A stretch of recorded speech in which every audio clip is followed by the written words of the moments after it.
Good morning, class 12. So, today we will start the new chapter, that is Unit 7, the P block elements.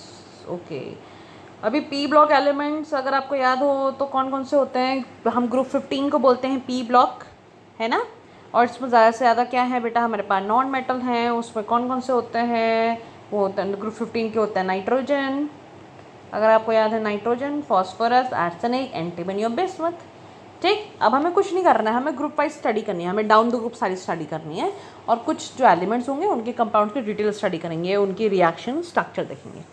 ठीक है, इस chapter में कुछ थोड़ी बहुत रीजनिंग है और रिएक्शन है, जो कि आप आई थिंक अपने हैंड से ज़्यादा कर सकते हैं। तो हम थोड़ा सा एक्सप्लेनेशन देंगे, बाकी आपको खुद करना है। चलिए, नाउ विल स्टार्ट। अगर इलेक्ट्रॉनिक कॉन्फ़िगरेशन देखा जाए इस ग्रुप का, तो अगर हम पूरे के पूरे पी ब्लॉक का देखें तो वो होता है NH2NP126, NH2NP126। और इस ग्रुप का देखिए, ग्रुप 15 का तो क्या होगा, NH2NP3। आउटर मोशन में कितने आएंगे, पीक में 3 आएंगे। ठीक है, चलिए नेक्स्ट। अब इस टेबल पे अगर ज़रा गौर फरमाइए, टेबल 7.1।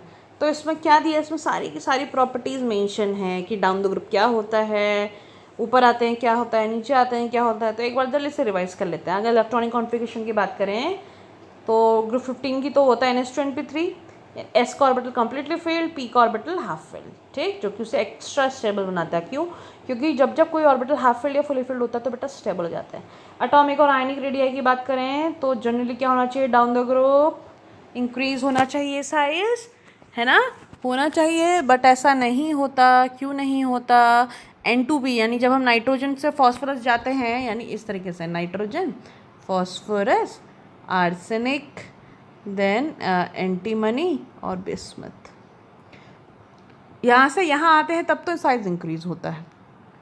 बट जब हम आर्सेनिक टू बिस्मथ आते हैं, साइज क्या होता है, इंक्रीज होता तो है, but due to the presence of completely filled of D and F orbital और जो हैवी मेंबर आते हैं वहाँ पे फिर ये चेंजेस आने लग जाते हैं। दैट मीन्स आपका जो एटॉमिक साइज़ है या आपका जो रेडियाई जो बढ़ रहा है वो क्या होता है, यानी जब आप एंटीमनी से बिस्मथ में जाएंगे वो सडन डिक्रीज हो जाता है। क्यों? वो होता है इस वजह से कि D ऑर्बिटल की ऑक्यूपेशन होने लगती है, एवेबिलिटी बढ़ जाती है। ठीक, चलिए नेक्स्ट बात करते हैं आयनेशन एंथैल्पी की। तो आयनेशन एंथैल्पी डिक्रीज हो जाती है डाउन द ग्रुप। क्यों? क्योंकि क्या होता है, साइज़ आपका बढ़ते जाता है ना। साइज़ बढ़ने के साथ क्या होता है, आयनेशन एंथैल्पी डिक्रीज हो जाती है, यानी अब ईजी हो जाता है इलेक्ट्रॉन का निकलना। ठीक, चलिए अब अगर सक्सेसिव हम आयनेशन एंथैल्पी की बात करें तो जो अगर 3 हम देते हैं, फर्स्ट 3 हम देखेंगे, जैसे नाइट्रोजन पहले 1 पॉजिटिव, फिर 2 पॉजिटिव, फिर 3 पॉजिटिव बना, तो 3 पॉजिटिव की सबसे ज़्यादा, फिर 2 पॉजिटिव की, फिर 1 पॉजिटिव की। ठीक है, चलिए नेक्स्ट है इलेक्ट्रोनेगेटिविटी। तो इलेक्ट्रोनेगेटिविटी बेटा इसमें कोई चेंजेस नहीं है। इलेक्ट्रोनेगेटिविटी क्या होती है, जनरली डिक्रीज करती है डाउन द ग्रुप, क्योंकि साइज़ क्या हो जाता है, बढ़ जाता है। ठीक है, इस चैप्टर में ऐसा कुछ नया नहीं होगा जो हम नया करने वाले, जहाँ पे कुछ होगा उसको ज़रूर बताएंगे हम। नेक्स्ट है फिजिकल प्रॉपर्टीज़। फिजिकल प्रॉपर्टी ये है कि किस तरह से एग्जिस्ट करती है। डाई नाइट्रोजन जो पहला एलिमेंट है इसका, वो गैस होता है। ठीक, और फॉस्फोरस की हम बात करें तो नाइट्रोजन फॉस्फोरस आपके नॉन मेटल है, जबकि आर्सेनिक और एंटीमनी क्या है, आपके मेटलॉइड, और बिस्मथ क्या आपका मेटल होता है। ठीक, अगर बॉइलिंग पॉइंट की बात करें तो बॉइलिंग पॉइंट क्या होता है, इंक्रीज करता है फ्रॉम टॉप टू बॉटम, और मेल्टिंग पॉइंट भी इंक्रीज करता है up to arsenic. Then for bismuth again for the same reason it will decrease. ठीक, नाइट्रोजन के अलावा ग्रुप के सारे मेंबर एलोट्रॉपी दिखाते हैं, यानी वेरियस फॉर्म में एग्जिस्ट कर सकते हैं, यानी उनकी कैटनेशन की प्रॉपर्टी एक तरीके से बढ़ सकती है, बट नाइट्रोजन ऐसा नहीं करता। ओके, नेक्स्ट है केमिकल प्रॉपर्टीज़। किस तरीके से केमिकल रिएक्टिविटी दिखाते हैं। केमिकल रिएक्टिविटी के लिए सबसे पहले हमें पढ़ना पड़ेगा उनकी ऑक्सीडेशन स्टेट, क्योंकि जितनी ज़्यादा मल्टीपल ऑक्सीडेशन स्टेट होंगी उतनी ज़्यादा रिएक्टिविटी बढ़ जाएगी। तो कॉमन ऑक्सीडेशन स्टेट जो उस ग्रुप के लिए होती है वो होती है -3, +3 और +5। ठीक है, जिसमें से कि -3 कॉमन होती है। क्यों? क्योंकि साइज़ बढ़ने के साथ मेटालिक कैरेक्टर बढ़ जाता है। ओके, बिस्मथ है जो -3 दिखाता है जनरली इस ग्रुप में, जिसकी स्टेबिलिटी क्या करती है, +5 तक इंक्रीज़ कर सकती है डाउन, जो कि डिक्रीज़ कर सकती है डाउन द ग्रुप। ठीक, चलिए बाकी इसमें और ऐसा कुछ नहीं है जो नया हो। नेक्स्ट देखते हैं एनोमलस प्रॉपर्टीज़ ऑफ नाइट्रोजन। बेटा बाकी जो इस ग्रुप के सारे मेंबर हैं वो पी पाई डी पाई बॉन्डिंग दिखा सकते हैं, बट नाइट्रोजन एक ऐसा है कंपाउंड है जो कि पी पाई बॉन्डिंग दिखाता है। अभी कहोगे पी पाई बॉन्डिंग क्या होता है? पी पाई का मतलब होता है जब पाई बॉन्ड बनते हैं, अगर आपको याद हो, दो नाइट्रोजन के बीच में तीन बॉन्ड आते हैं, ट्रिपल बॉन्ड, जिसमें से कि एक सिग्मा 2 पाई होते हैं, तो 2 पाई होते हैं वो पी ऑर्बिटल के वजह से बनते हैं, 2px और 2py की वजह से, ठीक है, that is called P pi bonding. जबकि ऑन द कॉन्ट्रेरी अगर हम बात करें तो फॉस्फोरस आर्सेनिक जो होते हैं antimony, they form single bond, जबकि नाइट्रोजन कैसा है, वीकर है इनके कंपैरिजन में, पी बॉन्ड के कंपैरिजन में। क्यों वीकर है? क्योंकि उसमें ट्रिपल बॉन्ड बनता है। ओके, चलिए बाकी देखिए, मैंने कहा था ना बाकी के सारे क्या बनाते हैं, डी पाई पी पाई बॉन्डिंग बनाते हैं, क्योंकि उसमें अवेबिलिटी होती है डी ऑर्बिटल की। नेक्स्ट है रिएक्टिविटी टुवर्ड्स हाइड्रोजन। जब कभी भी ग्रुप 15 के एलिमेंट चिल्ड्रन हाइड्रोजन के साथ रिएक्ट करते हैं तो वह हाइड्राइड्स बनेंगे। हाइड्राइड बनेंगे तो क्या क्या कंपाउंड बनेंगे, NH3, PH3, ASH3, SbH3 और BiH3। अगर हम इनके हाइड्राइड्स की स्टेबिलिटी की बात करें तो स्टेबिलिटी किस बात पे डिपेंड करेगी, बॉन्ड डिसोसिएशन एंथैल्पी, यानी बॉन्ड जिसका जितना अच्छा टूट जाएगा, इजीली टूट जाएगा, वो उतना अच्छा हाइड्राइड नहीं होगा, ठीक। तो वो ऑर्डर होगा, यानी जो बेसिसिटी का ऑर्डर होगा इसमें वो ये होगा कि NH3 सबसे ज़्यादा स्ट्रॉन्ग। क्यों? क्योंकि because of the presence of the lone pair, फिर PH3, फिर ASH3, फिर SbH3 और फिर BiH3। BiH3 इसलिए भी है क्यों बेटा, क्योंकि इसका नीचे जो जाते हैं उसका साइज़ भी बढ़ जाता है बेरिलियम का, बिस्मुथ का, ठीक। नेक्स्ट है reactivity towards oxygen. Reactivity towards oxygen में कुछ नहीं होता है, ये ऑक्साइड बनाते हैं। चाहे अगर N की बात करें तो N2O3 टाइप का बनाता है या N2O5 के, दोनों ही टाइप के ऑक्साइड बनाता है। ऐसे फॉस्फोरस भी बनाता है।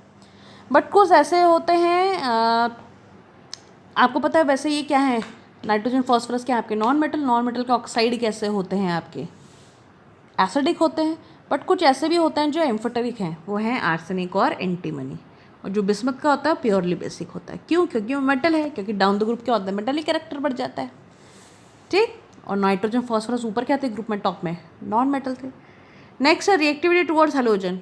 तो हेलोजन जब ये बनते हैं ग्रुप 15 के एलिमेंट्स तो हेलाइड्स कहलाते हैं। फॉर एग्जांपल ये EX3 या EX5 टाइप के बनाएंगे, ट्राई हेलाइड्स और पेंटा हेलाइड्स, जैसे PCl3, PCl5 टाइप के, ठीक। नाइट्रोजन है बेटा जो एक्सेप्शन है इसमें, ठीक। नाइट्रोजन क्या है इसमें, एक्सेप्शन है। नेक्स्ट है रिएक्टिविटी टुवर्ड्स मेटल। अगर इस अब ये क्या होता है, मेटल के साथ रिएक्ट करेंगे तो बाइनरी कंपाउंड बनेंगे। जैसे अगर नाइट्रोजन कैल्शियम के साथ रिएक्ट करेगा तो बाइनरी कंपाउंड बनेगा, जिसमें कि -3 इसके ऑक्सीजन स्टेट आएगी, जैसे CA3N2 calcium nitride. Phosphorus react करेगा कैल्शियम के साथ तो बनेगा CA3P2, ठीक। तो ये जनरल इन्फॉर्मेशन है। नेक्स्ट है आपका इसी पे बेस्ड एक बहुत अच्छा क्वेश्चन है कि दो nitrogen exhibits +5 oxygen state, it doesn't form पेंटाहालाइड।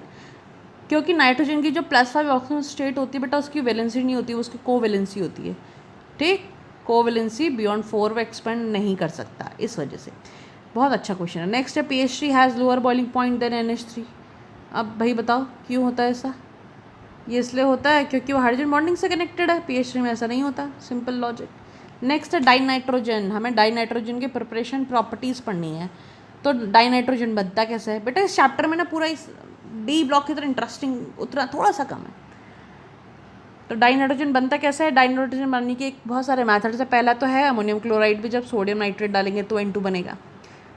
दूसरा है जब अमोनियम क्रोमाइड में हम डब डालेंगे डाइक्रोमेट में NH4 होल ट्वाइस Cr2O7 में तो N2 बनेगा। तीसरा है बेरियम नाइट्राइड से, ठीक, तब भी बन सकता है। नेक्स्ट है प्रॉपर्टीज़ आप ये कलरलेस, ओडरलेस और टेस्टलेस होता है। और जनरली इसके 2 आइसोटोप होते हैं, 14N और 15N।